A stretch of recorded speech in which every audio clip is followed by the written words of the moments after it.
more vlogmas, grabe. Parang everyday tayo nag-upload this month, no? So, salamat sa panonood nyo at pasensya na kung araw-araw nyo ako nakita. Buti hindi kayo naumay sa pagmumukha ko. So ngayon, pahinga muna tayo sa ating trip kasi ang dami nating trip this month.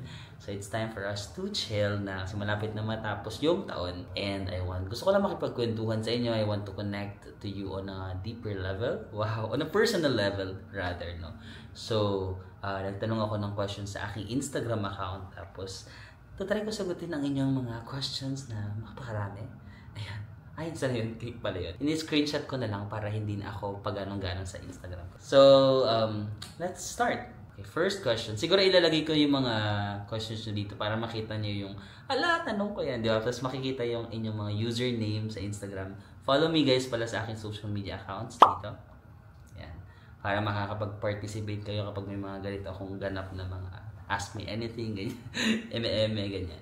So tara, let's start. Okay, pinakaunang tanong from Brave CHR1S. Kailan ka pa magkakajowa? Hindi ako sure, di ba?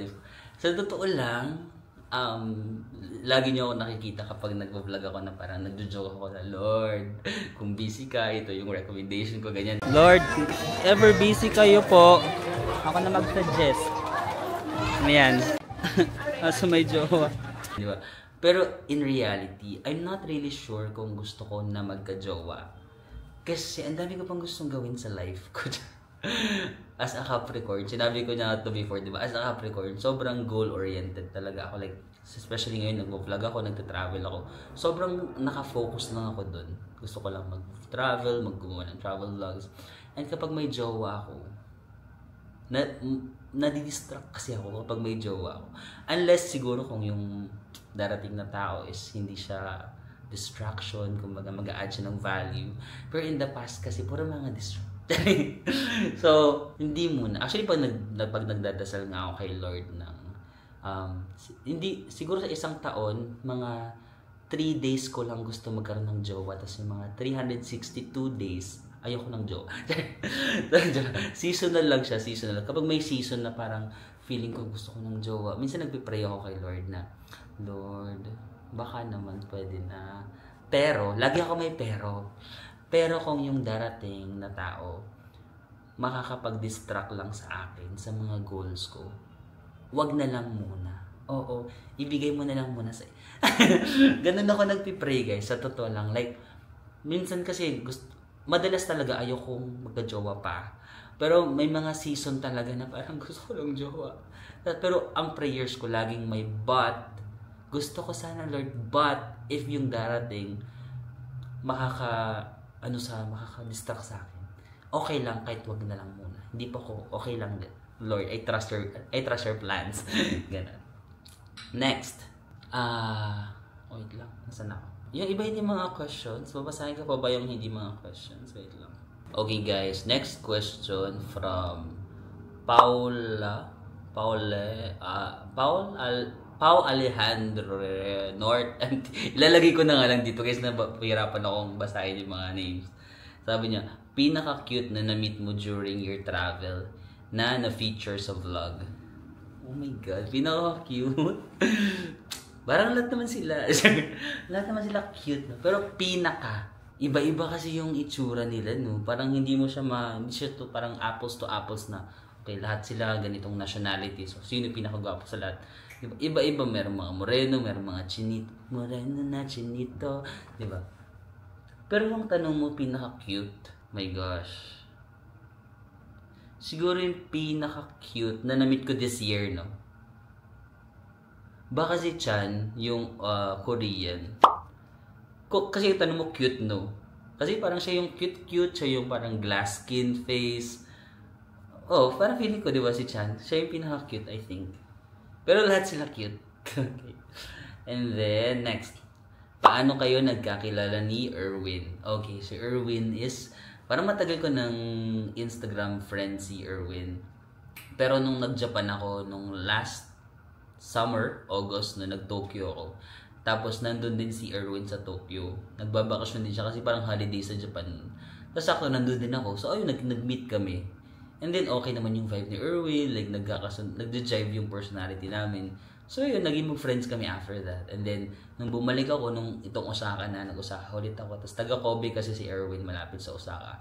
So ayun, bumisita ako doon. Tapos, ang ganda kasi ng humor ni Erwin. Minsan nga hindi ko na alam kung nagjo-joke ba siya or seryoso ba siya. Kasi, ang hilig niya mag-joke. Di ba kahit minsan kahit seryoso yung pag magsalita ako ng seryoso, tapos sasagot siya ng pa-joke. So parang sabi ko, ano ba to? Seryoso ba to si Erwin?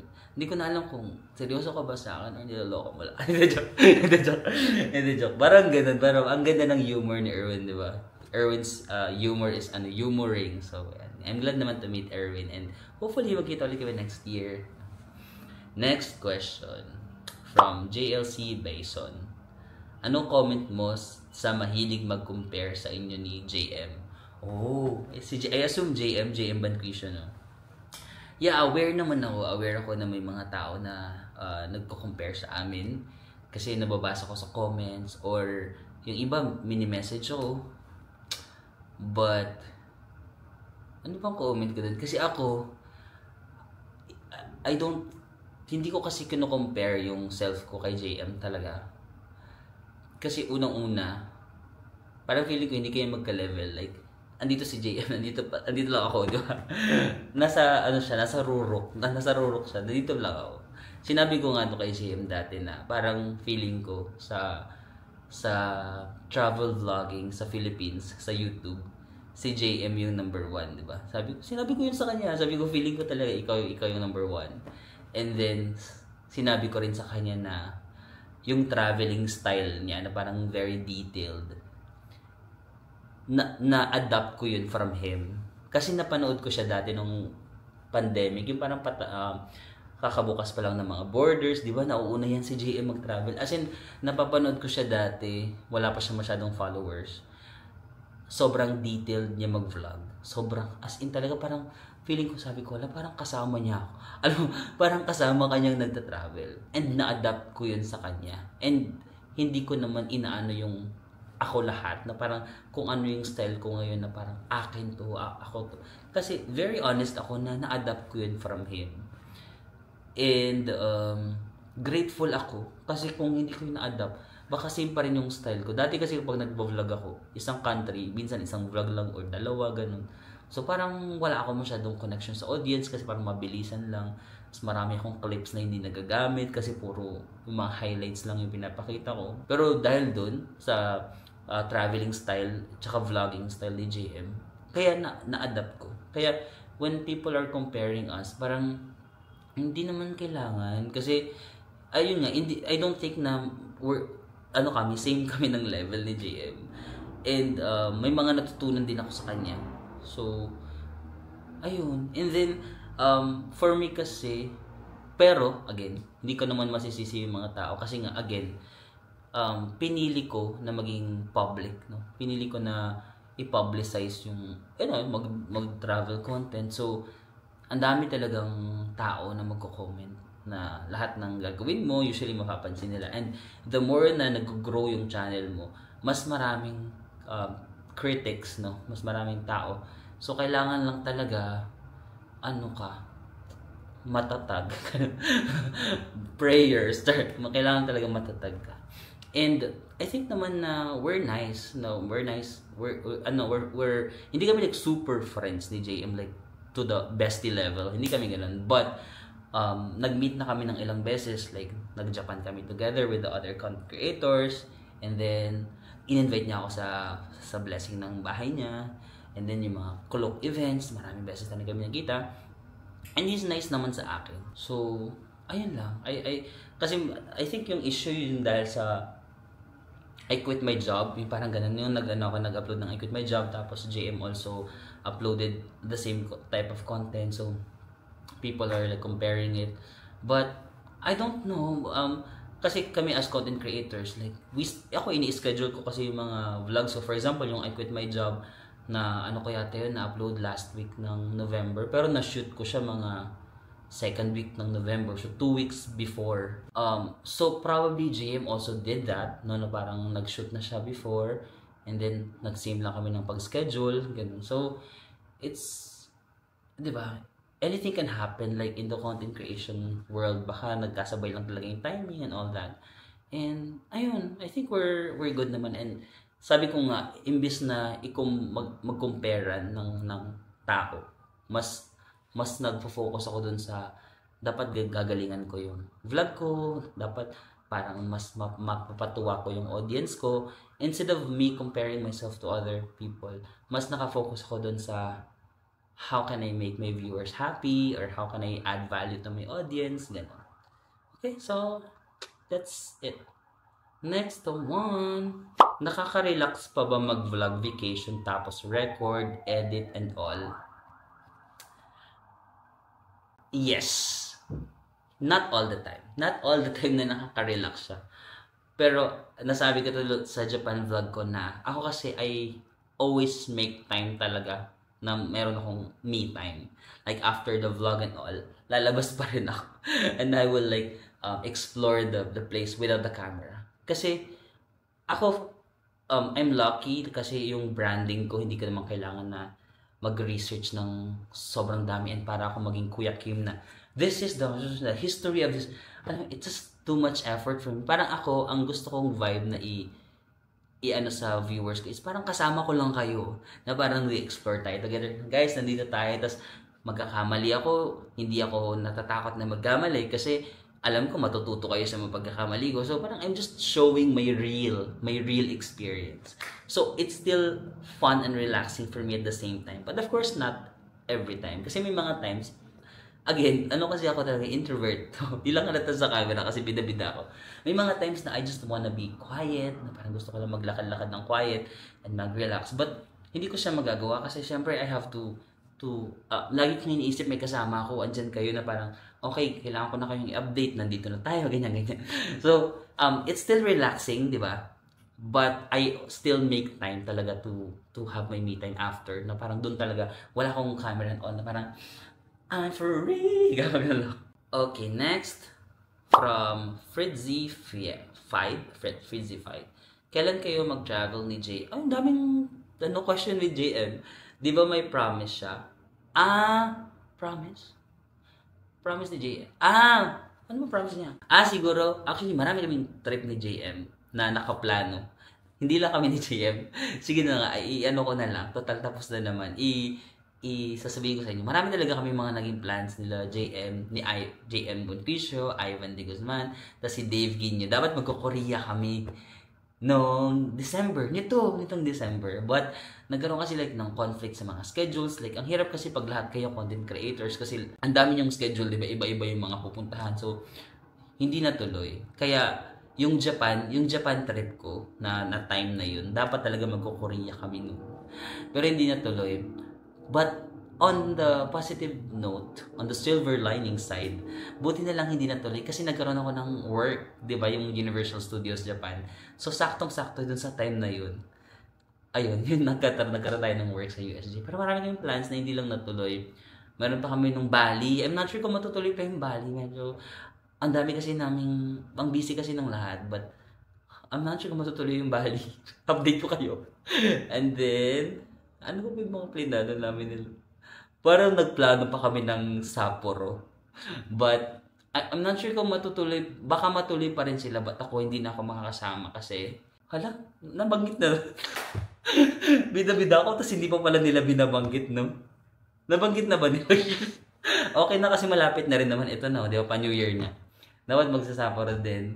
Tapos, hindi ako matutuloy kasi mag-Europe ako.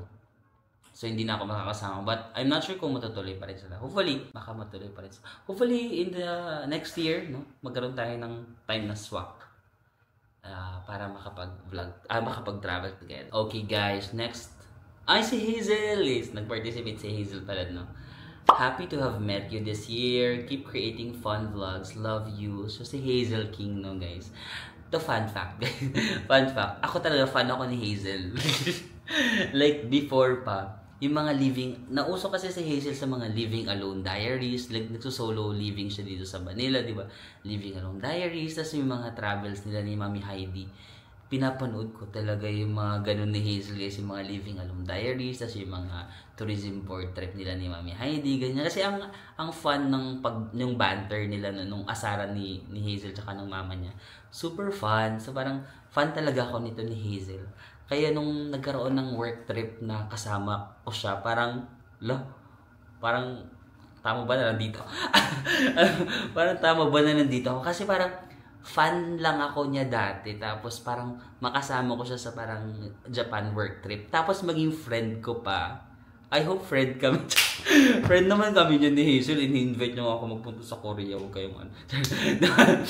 Tapos yung ganung, alam mo yung parang from a fan, from a viewer, na naging ka-work mo, na naging friend mo. Parang, ayan. Cute ito ni, sobrang bait din itong bata. Sobrang bait din na bata ni Hazel yan. Happy to meet you as well, Hazel, this year. And grabe yung, diba, grabe yung honor na maging, ma-meet ka this year. And syempre, maging friends pa tayo.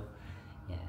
So hopefully, magkita tayo next year. Kapag mag-Korea ako. Let's go. Kasi si Hazel, guys, panoorin niyo yung channel niya. Like, malapit na yan mag 1 million subscribers si Hazel. Ano na siya ngayon? Living alone in Korea. So, diba dati, napapanood ko siya ng Living Alone in the Philippines. Ngayon, alam mo, na-inspire tuloy ako. Pag pinapanood ko si Hazel, ang cute kasi panoorin ng mga panoorin yung vlogs ni Hazel, guys. Ang cute panoorin, aesthetic, tas cutesy lang siya, ganun.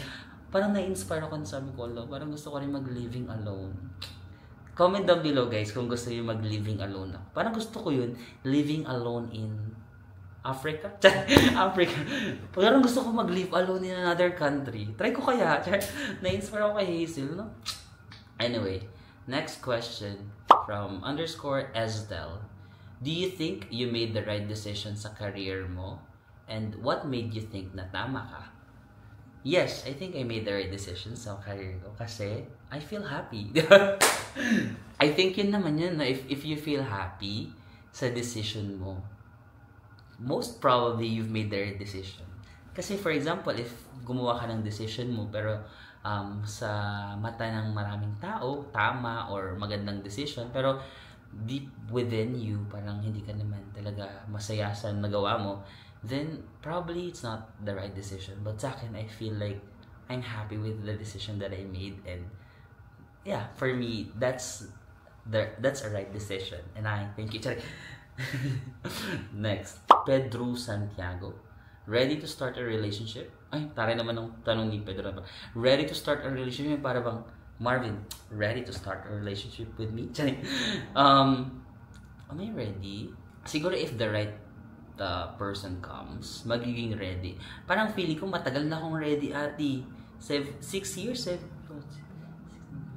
Kailan ako naging single? Nakalimutan ko na kailan ako naging single. 2018. Kasi doon nga ako nag-start na mag-vlog kasi mag-single na ako. Hala! Ngayon ko lang na-realize kung gano'n na ako katagal sa YouTube, gano'n na ako katagal na single. Oh my gosh! I just realized it now! So, bali, ano na yun? Magsi 6 years na yata akong single kasi 6 years na ako sa YouTube eh. Or magsi 7 din. Feeling ko naman ready na ako. Ano namang grabe naman yung soul searching na inabot ng 6 years, 7 years kung hindi pa rin ako ready. I'm ready na, pero I'm very particular with who to marry. I'm very particular kung sino yung jujuwain ko. Kasi kung yung makikilala kong tao is magdadagdag lang sa akin ng konsumisyon and all that, tapos parang hihigpitan lang ako mag-travel, ganyan. Baka hindi muna. Kasi ang very focused ako sa goal ko na gusto ko talaga mag-travel muna. Gusto ko nga tumira sa ibang bansa kagaya ni Hazel eh. So, if may tao na makakaintindi ng mga ganun, go. Pero kung hindi, baka hindi muna. Or, maghanap na lang ako ng jowa na taga-ibang bansa, tapos tumira ako sa kanya. Shout out Kobe Japan. Charing lang. Ay. Asan na ako? Kailan ang next meet up ninyo ni Erwin? Wala pa ako. Pero sabi niya bumalik daw ako ng Sakura season. So, let's see if meron tayong pera. Kung meron tayong budget, if free yung schedule natin, sige, balik tayo ng Sakura season. And then, next, what are your top 3 most favorite trips moments this year? Ang hirap naman ang tanong ni Ay, patong, ayaw ko siyang basahin yung pangalan niya. Basahin niyo na lang yung pangalan niya dito. Ayan yung name niya. Top 3 most favorite trips moment this year. Siguro number 1 is yung creator trip namin sa Japan. Di ba nagkaroon kami ng creator trip sa Japan? Kasama yung ibang mga content creators. Kaya ko siya tinawag na memorable or favorite. Kasi, yun yung pinakauna kong work trip na out of the country. Di ba yung parang maimbitahan ka na pumunta sa ibang bansa, all expense paid, merong allowance and all that. Tapos Japan, tapos alam mo nung natap ako ng clue, na medyo ano pa ako sa, narong send ba? Parang narong send ba to? Kasi di ba parang first ever ko siyang work trip, tas Japan agad. Di ba? So parang, ang taas agad. Japan agad. So parang, tas nung nakilala ko yung mga makakasama ko, sabi ko, oh my God, parang, I just don't belong here. I hope you understand. Di ba parang feeling ko hindi ako belong kasi ang ano nila eh. Parang feeling ko si Hazel, di ba? Pinapanood ko lang yung si Hazel. Idol ko lang. Tapos si Nana, si Archie, mga TikTok stars. Si JM, the travel vlog. Tapos parang ako sabi ko, anong kailangan kong gawin? So sabi ko, totoo ba? So parang, I think, memorable siya sa akin kasi parang first time na may na-recognize ako ng isang brand na isama sa ganun. Alam mo yun, kaya sobrang grateful talaga ako sa Klook. Wow, di ba?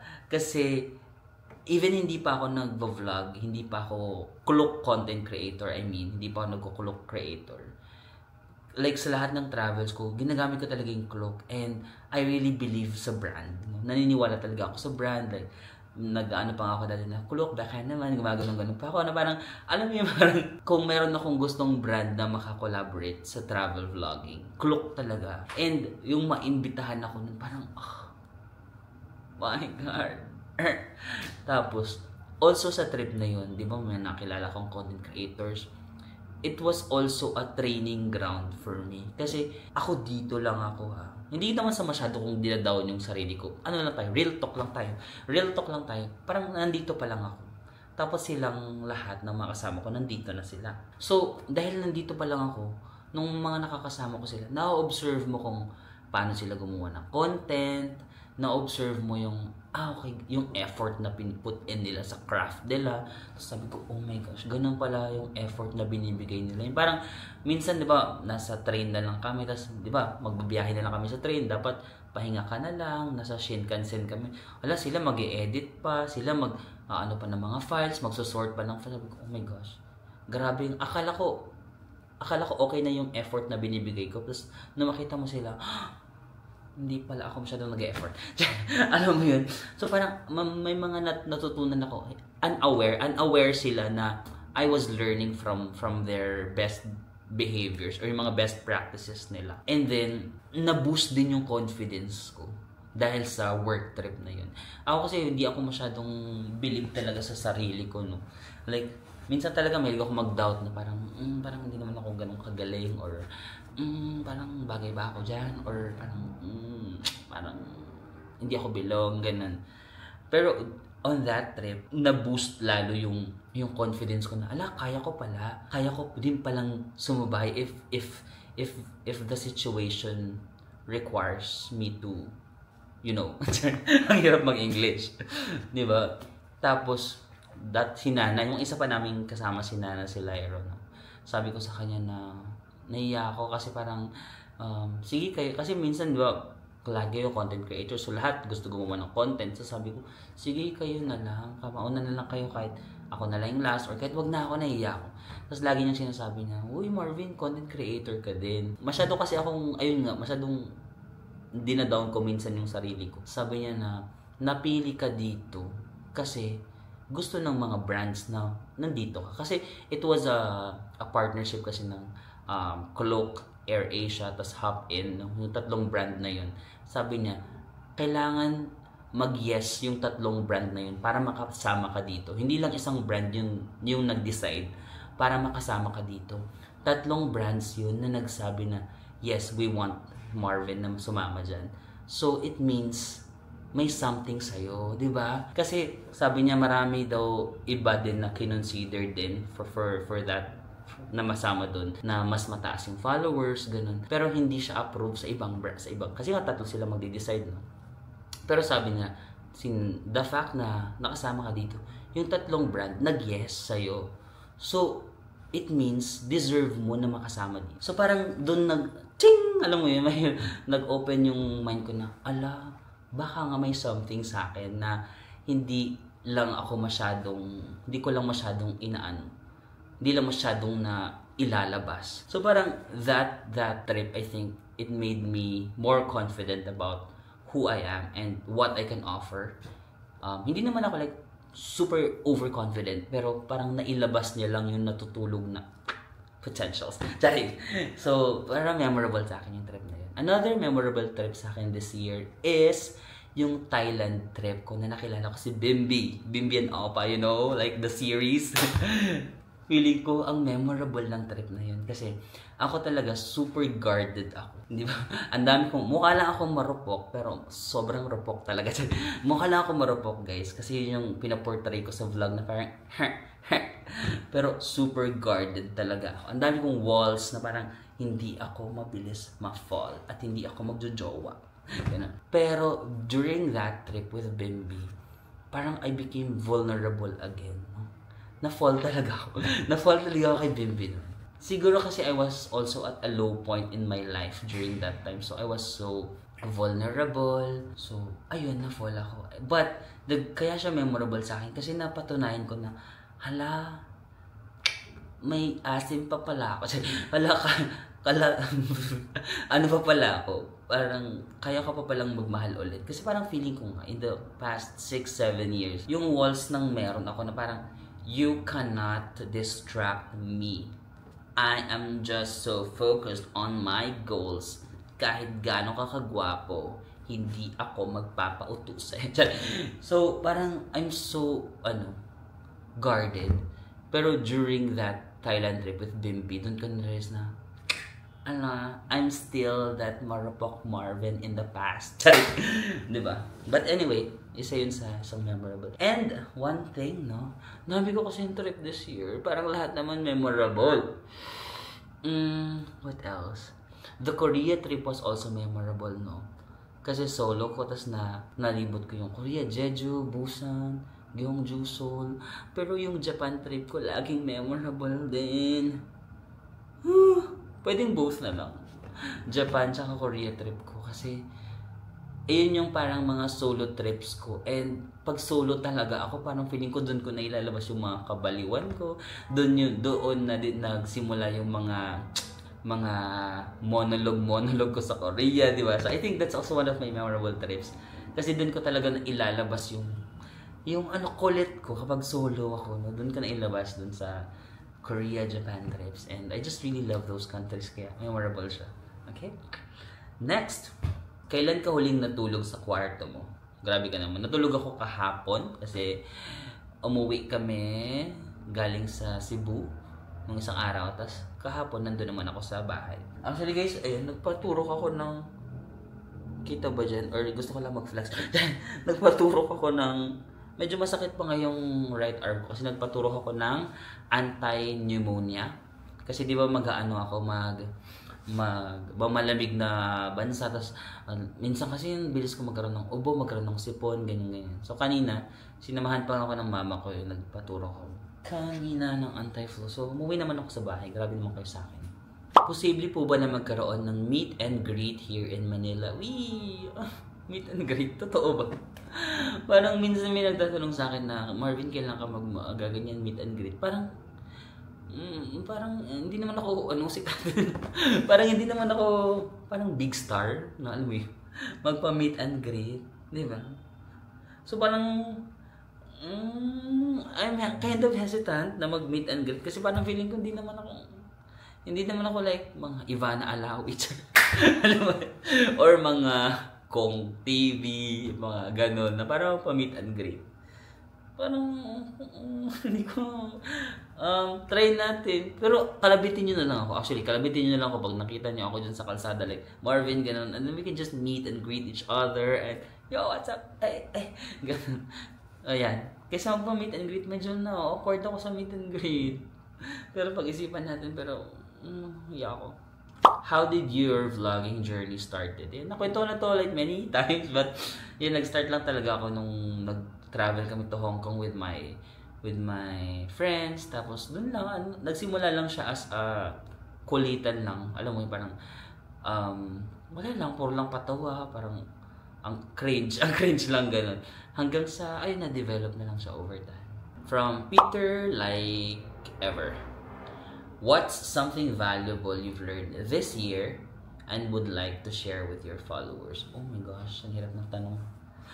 Something valuable. Marami akong mga na-learn na valuable lessons this year. But I think, isa sa mga naiisip ko ngayon is be consistent. No? I think be consistent is one of the lessons na na-learn ko this year. Kasi I've been doing YouTube for 6-7 years na siguro. Pero, hindi ako like super consistent talaga sa pag-upload. But this year, dun ko talaga na, yung be consistent, dun ko talaga na ibigay, no? I said, consistently talaga every month, nag-upload ako. And, I think, mas dun ko nakita yung growth. Dun ko nakita yung, doon ko na-experience yung reward if you're being consistent talaga. Kasi, ang tagal ko na siyang ginagawa, tapos I'm always expecting something na, kailan ba ako mag-grow, kailan ba? Kasi, sa totoo lang, yung akala ng ibang tao, ang bilis ng growth ko, na parang ang bilis dumami ng followers. Pero, I've been doing this in the past 6-7 years, guys. And, maraming beses na sa, ko na parang, tigil na nga to, parang wala namang nangyayari, gano'n. But, hindi kasi pala ako consistent sa ginagawa ko. May ginagawa lang akong video, tapos nag-expect na ako na, sisikat itong video na to, magiging superstar ako. It's not something like that pala. You have to do it talaga slowly but consistently na every i-push mo talaga lagi na you have to produce contents consistently. I think that's something that I have to learn na. You have to be consistent. Hindi yung parang ginawa mo lang siya ng 2 weeks, ginawa mo lang siya ng 1 month, tapos parang feeling mo, but walang result, dapat meron na. Parang pagda-diet, diba? Parang nag-diet ka lang ng 2 weeks, tapos parang but walang nangyayari, back to kain na nga lang. But, if gagawin mo siya ng slowly but consistently, I think dun mo talaga makikita yung result. And I think, yun yung nangyari sa YouTube ko. Like, slowly lang, go. Upload ka lang ng upload, kahit slow yung growth mo, but, if you're consistent, then you will be rewarded. Share ko na lang din. Meron akong siguro mga 20,000 subscribers pa lang yata ako nun. Tapos meron akong ex-boyfriend. Tapos siya sa akin, nag-reach out siya sa akin na, hey Marvin, paano ba mag-start mag-vlog? Ganun. Tapos medyo awkward pa siya actually. Sa totoo lang nung mga first videos niya. Pinapanood ko yung mga first videos niya dati. Parang awkward niya magsalita, ganyan. Hanggang sa he was very consistent ng pag-upload. Hanggang ngayon, nasa mga around 200 plus. Magto 300,000 subscribers na yata siya. So, imagine, parang ako yung nauna. Pero siya, ako yung nauna sa kanya. And I've been doing YouTube na siguro ng mga 3 or 4 years na yata ako sa YouTube nun. Tapos mga nasa 20-30k subscribers pa lang pa rin ako nun. Tapos siya, parang in just 1 year or 2 years, umabot na siya ng ganun, 200-300,000. So parang doon ako nagkakaroon ng tinatanong ko yung isip ko na para sa akin ba talaga to? Bakit parang ang slow ng growth ko? Parang yung ibang tao kaya agad nila mag 100k in just 1 year, ganun. Tapos ako parang ba't ang tagal nung sa akin, di ba? Tapos ayun nga, siguro nga kasi you have to be consistent. Yung ex ko kasi na yun, ang consistent niya talaga kahit nung unang awkward siya. Ngayon, ang galing niya na mag-vlog na parang very natural na. Dati awkward siya, parang, ay guys, parang, tapos ngayon, ang galing na. Very natural niya na sa camera. So, you really have to be consistent. Kasi, if you do it consistently, parang nasasanay na yung katawan mo na ganun yung ginagawa mo. Hindi ka na awkward, like natural na lang. So, yeah, that's something that I want to share. And i-side note ko na lang. Nag-chika. Itong ex ko na to, ano kasi siya, mayroon na siyang family ngayon. Meron na siyang asawa ngayon, meron na siyang mga anak ngayon. Tapos, nung bigla na lang, parang ngayon kasi parang nakaano na siya, mataas na yung following niya, no, or yung subscribers niya. Tapos bigla ko na lang nakita ko, biglang in-unfriend niya na ako. In-unfriend niya ako sa Facebook, in-unfriend niya ako sa Instagram, ganun. Tapos napapatanong ako na, ala ba, bakit? Parang siguro, hindi ko rin naman siya masisi kasi siguro nung mga times na yun is uso yung mga story time ko, nag-story ako ng mga ex ko, ganyan. So baka natatakot siya na i-drag ko or how will I say, parang may expose ako na, uy, ex ko yan dati. Parang feeling ko, ganun yung reason kaya parang in-follow niya ako. Pero parang na-weirduhan lang ako na, why do you have to do that? No? Na parang okay naman tayo, parang nung mga nagtatanong ka sa mga vlogs mo, nag-respond naman ako, paano mag-edit, ganyan-ganyan. Tapos nung parang naging sikat na siya, parang biglang naging huyo ako. Biglang naging huyo ako. Pero, I mean, I always try naman na palawakin yung utak ko, no? Kasi may mga bagay na hindi ko siya naintindihan, but maybe he has reasons why he did that. No? So, baka yung mga story time ko, natatakot siya na expose ko siya, ganun. Which, I would never do it naman, di ba? Kasi alam ko naman na masaya na siya sa family life niya, tsaka may mga anak siya. Parang I would never expose him naman. Nasasabihin ko sa mga anak niya na, hey, your dad is my ex, diba? And we were like, diba? I would never do that. So, yeah, it's kind of like weird, but yeah, I am trying to ano na lang, to be open-minded, and maybe may reason talaga siya kung bakit niya ginawa yun. Okay. Hoy, ang haba ng vlog na to. Ate, go lang. Ang dami niyo bang questions? Next question from Zofia.Erica. Do you see yourself settling down, living permanently in another country? Kagaya yung sinabi ko kanina, di ba, na-inspire nga ako kay Hazel na mag-living alone in, di ba, sa Korea siya ngayon. Parang gusto ko rin mag-live alone sa other country. Actually, to be honest. Pero yung parang magsisettle na talaga ako. Wala pa ako naiisip na gusto ko dito ako magre-retire, dito ako, alam mo yun, parang dito na ako maninirahan. Pero gusto ko ma-experience na tumira sa isang bansa ng kahit mga 1 year, ganun. No, living alone in Japan for 1 year. Saya! Kaso yung visa ko hindi may visa ako na pong 3 months. Pwede kong itry yun, guys. Gusto niyo ba, guys, itry ko? Parang living alone in Japan for 3 months. Ay! Saya siguro. Tapos ipapakita ko sa inyo yung buhay dun sa Japan. Di ba kasi ang saya kasi ng Japan. Pag Japan talaga, favorite. Is there any country, city, or place you visited in 2024 that you'd love to return to next year, and why? From _Jeff XX Perez. Japan talaga. Parang feeling ko yung Japan, kahit mag-yearly ako dun, hindi talaga ako nagsasawa, no? Ganda kasi ng Japan. Korea, parang mag-Korea pa din ako. Parang yung Japan at Korea, parang yearly ko na talaga siya gusto puntahan. And then, anong place pa ba?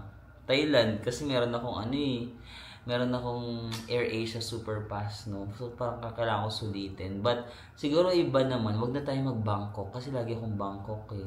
Maganda naman tayo, like Phuket, di pa ako nagpo-Phuket. Chiang Mai, mga beach, ganun. Pwede natin matry. Next, na-fall ka po ba kay Erwin? Walang eme. Hindi pa. Hindi pa. Hindi pa. At saka we're friends, guys. Baka naman isip, oy, joke lang, baka isipin naman ni Erwin, pinagsasamatalat. Hindi, guys. Parang, hindi pa. Tsaka ilang days pa lang kami nagkasama, guys. 3 days na fall agad. Dapat na-fall ka sa mga pang 5th day. Pag siguro sa sa 5th times namin na magkikita. Do you plan to visit Dubai next year? From Jolly_RBG. Plan to visit. Oh, gusto kong mag-Dubai. Dapat nga 2024, sabi ko mag-Dubai ako. Ang hirap kasi nung yung mga bansa na kailangan ng visa, no? Pero madali lang yata mag-apply sa visa sa Dubai, no? Pero ayun, try ko. Pag may visa kasi hindi ko maplano kasi syempre kailangan ko pa mag-allot ng time, mag-ayos ng requirements, ko pa yung passport ko, iiwan. So parang meron akong time na hindi ako makatravel. But let's see. Hopefully talaga, sige, try natin yan. I-push natin yung Dubai. Parang hindi na natin siya natupad this year, 2024. So i-push natin sa next year, 2025. Marami din akong friends sa Dubai, so let's go Dubai. When are you going to Singapore? From Jonah Lee 8. Bakit may bakit parang naiiyak siya na, when are you going to SG? Bakit may karang magka-cry ka, Jonah? Bakit ganun? Next year, Singapore ba tayo next year? Wala pa akong plan for Singapore actually. Pero may friend kasi ako si Jing. Si Jing, nakilala niyo si Jing, yung mga dati ko pang subscriber. Si Jing madalas kong kasama dati sa vlog, but nasa Singapore na kasi siya nag-work ngayon. Lagi niya akong ini-invite na, Vin, punta ka naman Singapore, tara balik ka dito. Ako siya, try natin. Siguro. Sige, try natin. Marami naman tayong time, 2025. Kasi officially ito yung year na as in full-time content creator tayo ng buong 2025, no? So, yeah, I think mas marami na akong time sa 2025. So, sige, lahat ng mga sinasabi nyo dito, go. Kidding. Kayo na ba ni Erwin? Ano ba to? Bakit in-issue na kami ni Erwin? Hindi pa nga. Sa pang-5th pang Charit. How are you? Thank you. So, grabe naman si I am_fam. How are you? Di ba simple lang siya na question, pero minsan nakakalimutan natin kamustahin yung mga mahal natin sa buhay, friends or family. When yung how are you na sincere na, uy, kamusta ka? Ano nang balita sa'yo? Hindi lang yung parang, uy, kamusta? Diba? How are you? I'm actually feeling good ngayon, no? I'm excited sa mga paparating kong trip. Yeah. And then, I'm also excited sa credit card bills. I'm also excited sa mga kasi nga again first year na parang as in full-time content creator. So I'm just excited for what's ahead, no, sa atin. I feel blessed, no? I feel blessed this year. I feel blessed with you guys. Parang feeling ko this year ko talaga naramdaman yung suporta niyo. So thank you so much. Also, I kind of feel pressured. Nape-pressure ko kasi parang yung mga kakilala ko. Kasi nga lagi ko nagta-travel. No? Parang feeling ng mga kakilala ko, ang yaman-yaman ko. Na parang lahat na lang pag may nagme-message sa akin, natatakot na akong isin. Kasi parang may susunod. Musta? Tapos may susunod. Beke naman makahiram. Alam mo yun? Parang feeling nila ang dami kong pera kasi nga ang hirap i-explain na parang this is my source of income, yung paggagawa ng content. Pero kailangan ko rin naman gumastos, di ba? Like, magastos mag-travel. So, parang akala nila dahil puro ko travel, ang daming pera ni Marvin. Hindi nila alam na it's my work. Di ba? It's my work. Kailangan ko mag-invest. Kailangan ko gumawa ng content. And minsan nagpapasalamat na lang ako na nilagay ako ni Lord sa position na to. Kasi, mas okay na nandun ka sa posisyon na yun. And ikaw yung mas tutulong kaysa ikaw yung manghihingi ng tulong. So, thank you. Thank you, Lord. Next, Neria Brett. Single ka pa po ba? Yes. Pero babae to si Ate Neria. Bakit? Kinabahan ako. Ba't mo ako tinatanong if single ako? If sinabi kong yes, anong mangyayari sa atin? No na lang. No. _Jeff Perez. In one or few words, how would you describe your 2024? Oh my gosh, my 2024 in one word or one or few words? My 2024 was a plot twist. Di ba was a plot twist? Kasi again, like 2023, sobrang talaga ako lost. Parang hindi ko alam kung anong gusto kong gawin na Lord, sabi ko, parang may gusto akong magawin sa buhay ko. Like, I was praying to God na parang hindi ako happy sa ginagawa ko sa buhay. Pero, hindi ko rin kaya na iwan yung trabaho ko kasi nga, ang dami kong responsibilities, di ba? Hindi naman lahat ng tao kayang i-follow yung gusto nila sa buhay. Kasi hindi naman lahat ng tao merong privilege, no? May privilege na go, follow your passion, do what makes you happy, just go. Kasi it's just hindi lahat ng tao may ganong klaseng privilege. Yung ibang tao maraming responsibilidad. Isa ako doon. But 2024 was a plot twist kasi oh wow, nagawa ko finally na alam mo yun, yung gusto kong gawin sa buhay ko, nagagawa ko. And I'm happy with the decision that I made. And parang yung nag-align yung mundo, no? Nag-align yung mundo doon sa decision ko, tapos sinuportahan ako ng mundo. And ayun, maraming salamat lang talaga sa Lord. Kaya, hindi ako religious na tao, hindi ako pala simba. Pero whenever I talk to God, yung mga ganito, pag nasa kwarto lang ako sa madilim, I talk to Lord na parang magtropa lang kami na, Lord, I'm kinda na kasi, tired. Ano ba yung gusto mong gawin sa life ko? Like, pag hindi ko na kaya, minsan nag-a-ask ako ng strength, like, just give me strength, Lord, na kung ano ba yung mga nangyari sa buhay ko, kasi I know that you have better plans. Kasi dati talaga, like, lalulos na ako, sabi ko, mag-abroad na lang ba ako? Magtatrabaho na lang ba ako abroad? Like, ang gulo ng buhay ko, actually may mga in-applyan ako ng mga work sa Dubai, gano'n, as in talaga. Parang feeling ko, mag-abroad na lang ako, gano'n. Kasi parang, nalulos na talaga ako sa life ko. Tapos parang all of a sudden, nangyari to sa akin yung 2024 na parang pinakita ni Lord na, okay, go. Sige, mag full-time content creator ka. Kaya, thank you, Lord. Kaya siguro parang hindi rin napupush yung mga abroad application ko. Parang hindi siya napupush kasi may ibang plano si Lord sa akin. At ito na nga yun. Kaya, thank you, Lord. At thank you sa inyo. Sa inyo talaga. You are also my biggest plot twist this year. Ayan. Ay! Sana ako. Jigsaw Soto. More daily vlog, please. Buong family namin, ikaw ang favorite namin panoorin. Wow, thank you so much. Hi, Jigsaw Soto and family, if you're watching. Have you experienced difficulty separating from a place? If so, how do you cope? Oo, especially pag Japan talaga. Pag galing ako sa Japan, sa alis na ako ng Japan, merong may kirot. Alam mo, parang ayoko umalis sa lugar na ito. Parang I belong sa lugar na to. Parang feeling ko, I belong here. I just don't belong here. I hope you'll understand. Sorry. And then, ano sinasabi ko? Yung sa Japan, ayun. Tapos, ano nga ba? Nawala ako. Yung sa Japan. Yung sa pag-separate, no?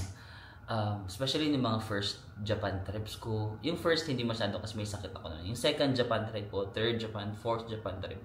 Pag paalis na ako, pag sa airplane, may mga times parang naluluhal. Drama.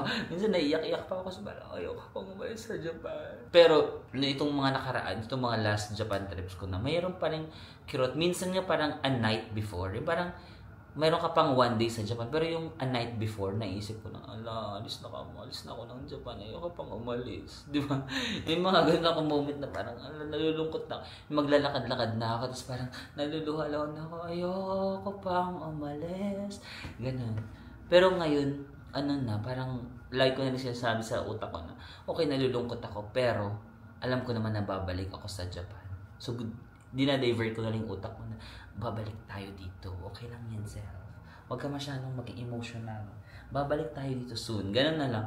Tsaka, para siyang heartbreak. Di ba sa first heartbreak mo, if nag-heartbroken ka, sobrang sakit na parang mo hindi ka na makaka-move on. Alam mo yung parang sobrang kirot na kirot.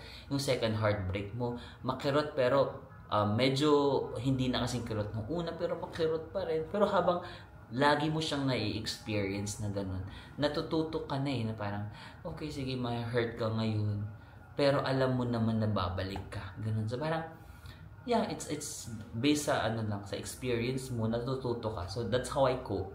Parang sinasabi ko na lang na, okay lang, babalik tayo soon, mag-iipon ulit tayo, mag-Japan ulit tayo. Ganun. Okay? Kailan ng fan meet ulit kay from Chan Cortez? Bakit may fan meet? I-meet na lang ako dyan sa kalsada, nandyan lang ako. Okay? Next question from Maria Eshka.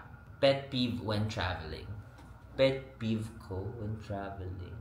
Siguro, wala naman ako masyadong pet peeve, sa totoo lang. Especially pag solo ako, pag mag-isa ako, parang wala akong pet peeve. Siguro yung pet peeve ko lang kapag mag-isa ako, yung super dumi nung toilet. Pero kahit nga hindi siya sobrang linis, basta wag lang super dumi, okay ako. Yun lang naman, wala naman akong pet peeve talaga. Mas may pet peeve ako pag may kasama. Ang pet peeve ko pag may, for example, may mga kasama, grupo-grupo. kapag yung mga tao is ang daming reklamo. Na ano talaga ako, parang ang daming reklamo. For example, may pupuntahan kami, may reklamo dito, may reklamo sa hotel, may reklamo. Parang, girl, baka pang Pilipinas ka lang talaga or baka pang bahay ka lang talaga. Wag na natin i-push. Alam mo yun, parang kasi ako, sobrang chill ko lang mag-travel, di ba? Parang I always try to look at the positive side of things. Hindi ako masyadong nagrereklamo. Kung magrereklamo man ako, saglit lang, tapos parang, okay, da-divert ko na yung attention ko, like, silver lining, or baka ako talaga yung problema, reflect, parang, okay, magrereklamo ako, pero nasa akin pa yung problema. It's me, hi, I'm the problem, it's me. Pero kapag may mga kasama ko na ang daming reklamo, parang, ang bigat nyo kasama. Alam mo yun, parang imbis na, yung vibe ko is parang chill lang. Parang nahahawa kasi ako dun sa bad energy or sa mga reklamo. Kaya parang, nainis ako. Kasi parang feeling ko, kung magrereklamo kayo, huwag nyo nang kami idamay. Alam mo yun, kasi nadadamay yung experience ng iba. Diba? Parang, kung kayo, go kayo dyan. Basta ako, carry na ako. Ganon. Kasi imbis na masaya yung trip, parang, nag-travel pa tayo. Kapura naman tayong reklamo dito. Another pet peeve ko is yung mga inconsiderate na tao. Minsan kasi may mga tao nagta-travel na parang gusto nila yung gusto lang nila yung nangyayari. Ganoon, 'di ba? Parang kaya sabi ko hindi talaga ako pwede sa mga group na travel. Okay lang sa akin pero ayoko nang palagi. Ayoko nang palagi kasi nga ayoko talaga ng mga ganun, parang magta-travel kayo tapos parang ako pa naman ako kasi hindi strong yung personality ko talaga. Hindi ko kaya magsabi, no! Wag tayo dyan! Ayoko dyan! Hindi ako magsasabi ng ayoko dyan. Kahit ayoko, sasabihin ko lang, go! Alam mo yung parang kapag may kasama ko, tapos parang, uy, maganda dito. Go! Pero sa isip ko, go away from me. Alam mo yun, hindi ko kasi talaga kaya mag-confront ng mga tao na parang magta-travel kayo, parang ang dami nilang gusto, tapos parang gusto nila kung anong gusto nila, yun dapat yung gusto ng lahat, tapos parang ako, go, sige, go, tapos ako parang, kayo na masundi.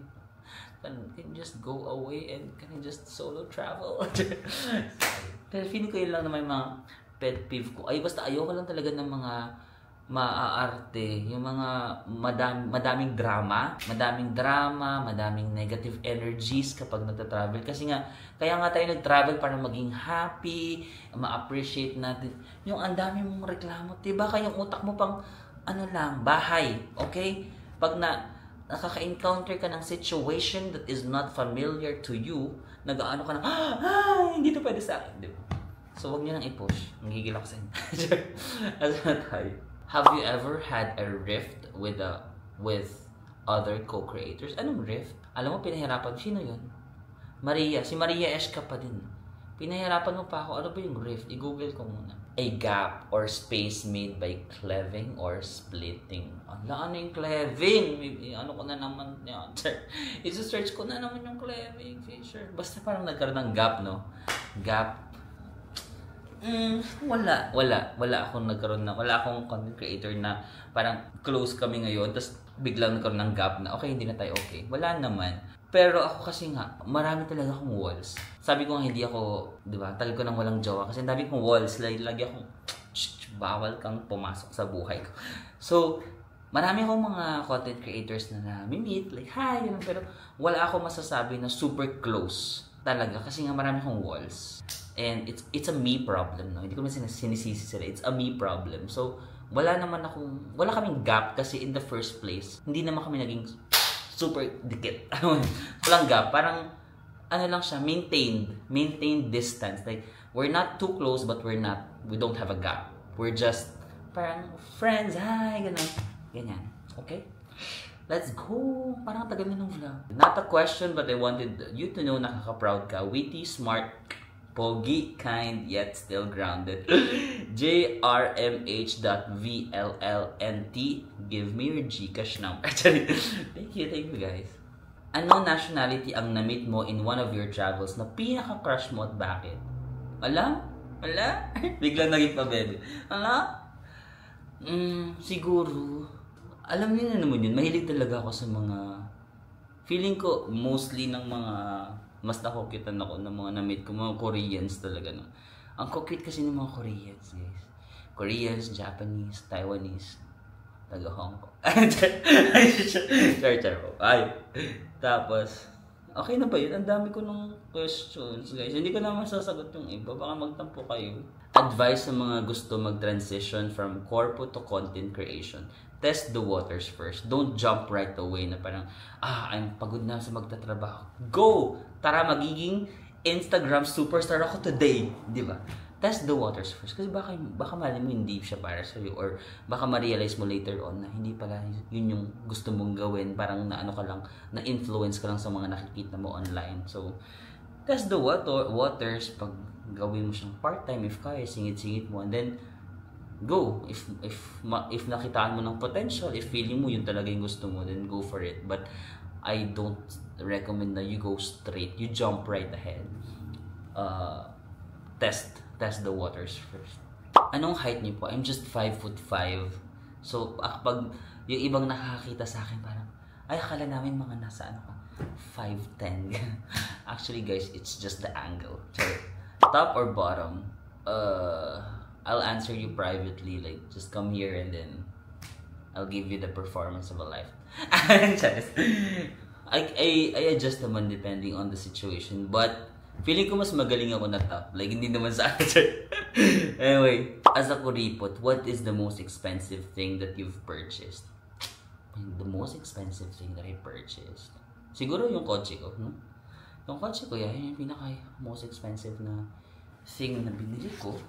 Pero are you saying this year? Kung this year, anong pinaka-expensive ko na binili?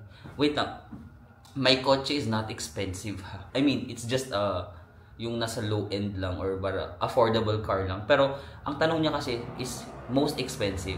Sa akin, yun na yung pinaka-expensive na binili ko. Pero hindi siya very expensive. Baka isipin nyo naman. Siguro this year, kayo, char. Itong camera ko, like the DJI Pocket 3, nabili ko to sa Japan ng mga 64. Hindi yung creator set, yung camera lang. Mga 25,000 pesos.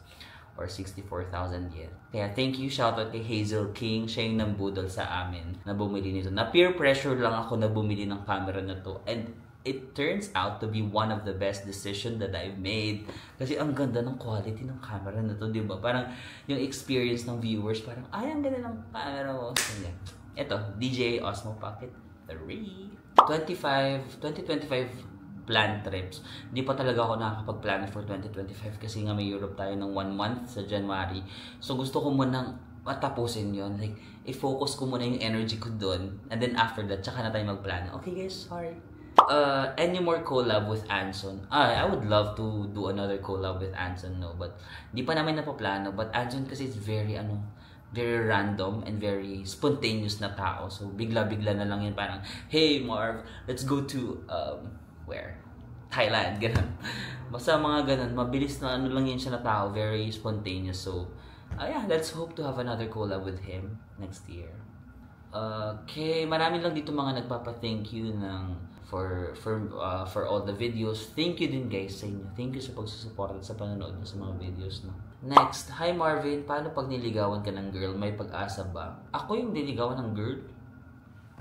Guys, nakakawala naman ng pangkalalaki yung ako yung niligawan ng babae. Parang nagpapatawa tayo, nakakainis. Siyempre, dapat ako yung nandiligaw sa babae. Sabihin nyo lang, like, give me her number and then I can just call her and pwede ko siyang sunduin sa work and then, you know, okay. Guys, pag babae, maligaw sa akin.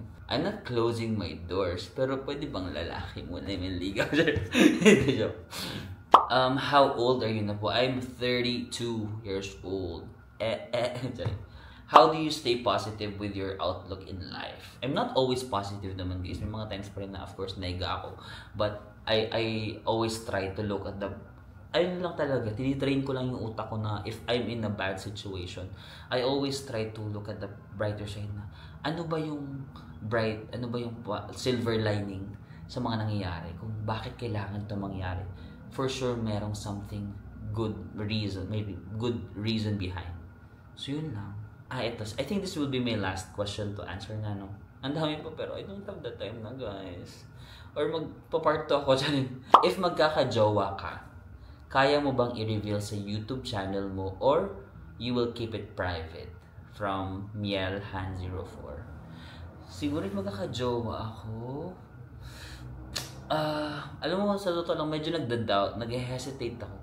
Kung, for example, may jowa ako, tapos ipapublicize ko. Kasi nga, ngayon nga na wala akong jowa, may mga nag-guest pa lang ako. Ang dami na agad mga nag-comment ng, alam mo yun, parang, for example, yung kay Anson Vlog, nung sa camping, na parang, ang saya-saya naming dalawa, parang, ang saya, tapos parang yung mga tao, parang, ano daw, may negative na naman, na parang, I think people want to ruin beautiful things, no?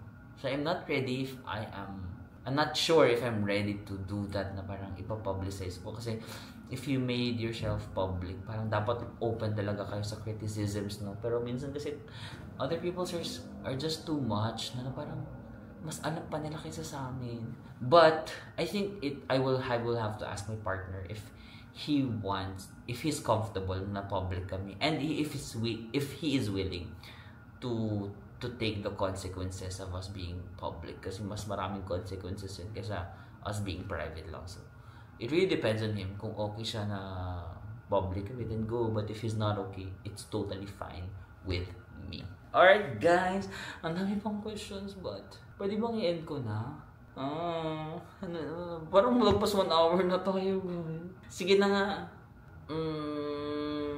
Sige, I'll just para may pa tayo, may next time pa tayo, para mag-follow kayo sa Instagram ko.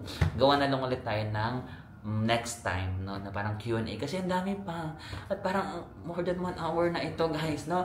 So maraming salamat lang talaga, no, sa thank you. This year talaga mas naramdaman ko yung support at pagmamahal niyo. At maraming salamat sa nanonood ng Vlogmas, no? Grabe, hindi biro yung everyday may upload at everyday manonood kayo at hindi kayo nagsasawa. So maraming salamat. Maraming salamat sa inyo, guys, sa lahat yung 2024. And ayoko muna magkwenta about 2025 kasi baka may isa pa tayong vlog, no? Kasi vlog number 29 pa lang. Ito pala! Meron pa palang 2 vlog na for this month. Pwede bang hanggang 30 na lang? Kasi ang 30 days. But anyway guys, maraming salamat. And I'm looking forward to more travels and more stories and more bonding with you sa 2025. Thank you guys and advance Happy New Year!